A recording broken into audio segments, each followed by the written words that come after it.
Hey friends, this is DJ T and welcome back to the next episode of Speak On It. So one of the things that I've shared is that this season I wanted to dive into race and gender topics. So as we talk about leadership, success, and the art of winning, we have to be real about the things that impact us as African American leaders, Latino leaders, and women leaders, quite honestly. And so the title of this one is Angry Black Woman or Visionary Leader.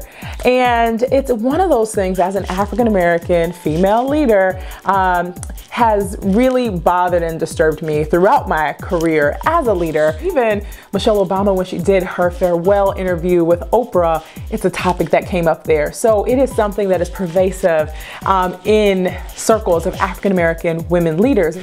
So I want to do two things. I want to talk about where the label may come from, specifically from my experience. And then I want to end with giving some tips that I've learned along the way to help move past some of those labels. So where does this label come from? I'll talk to you really just through my lens, my experience as a person. So the first leader, manager, mentor, boss that I know is my mom, right? She has what we would call today a command and control leadership style, which is actually very common in one of the most common leadership styles. And so in our household, there were directives, right? There was no consensus building. She didn't ask for my feedback, my buy-in, or any of those things, right? She told me what to do and I did it. And if I was bold enough or courageous enough to ask why or for some explanation, we already know what the answer was, right?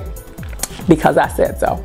And so my mom was a good mom. Her household ran seamlessly, right? And in many cases in the workplace, that works. But that was my first example of what leaders did, what bosses did. So I'm going to come back to that.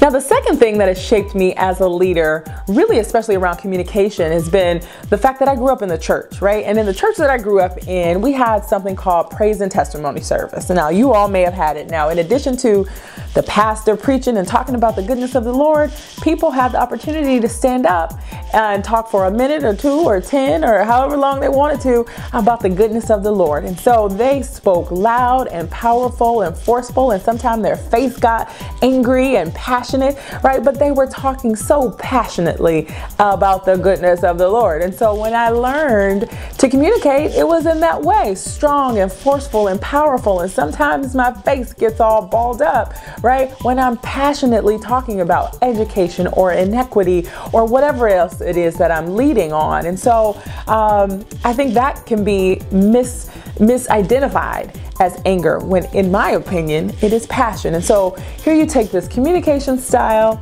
along with the command and control leadership style that I learned along the way. That's who I learned to be. And I'll tell you, in my first job as an executive director, I was 28. My first time being a boss, being somebody's manager, I was horrible. It was the worst. When I look back on it, I'm like, what was I doing? Because I led kind of like my mama led our house, right? I'm gonna tell you what to do.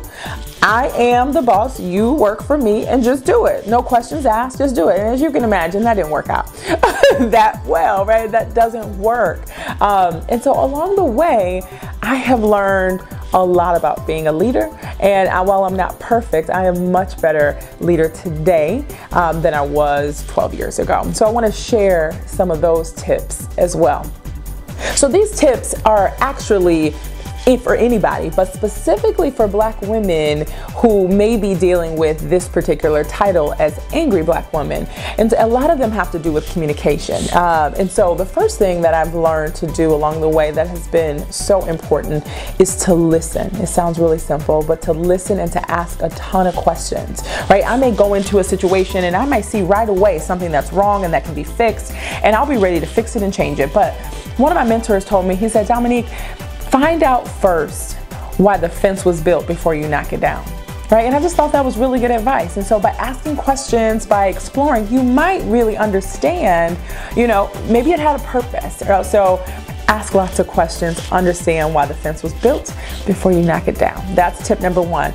Tip number two is to build allies, right? It sounds very simple, but typically leaders are brought in to fix something, to turn something around, to grow it, to build something new, a new vision. And those require a lot of work, and one person can't do it. You need allies. And while you may have the title as leader, you may not have the influence to get that job done. And so you have to assess your environment. You have to understand who on your team has the influence of others, right? Who has that influence, and you have to ensure that that person gets aligned with your vision and you make them a part of your team in that vision. The last tip that I will share is to ensure that people know that you care as much about them as you do about the mission or the cause, right? You may really care so much about the outcome that you may skip over the human experience. And yes, you're the boss and they work for you and they have to do, what you ask them to in order to keep their job, but they don't have to do it well, right? And there's two types of teams that you can have. You can have a team that is really supportive, that's going to go above and beyond because they believe in you as a leader and they know that you care about them.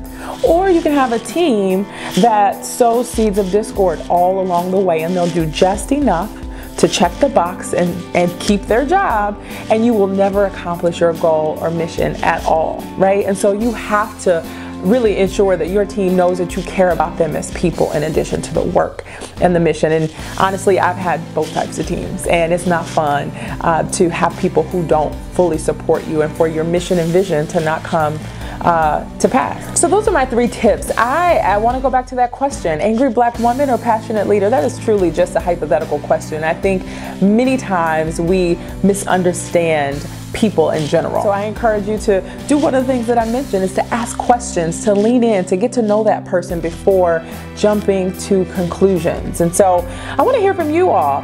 What do you think about this title? Have you experienced this label, and what have you done to get past it? I'd love to know. I'm sure the folks watching would love to know. And so with that, I will see you all next Sunday at 6.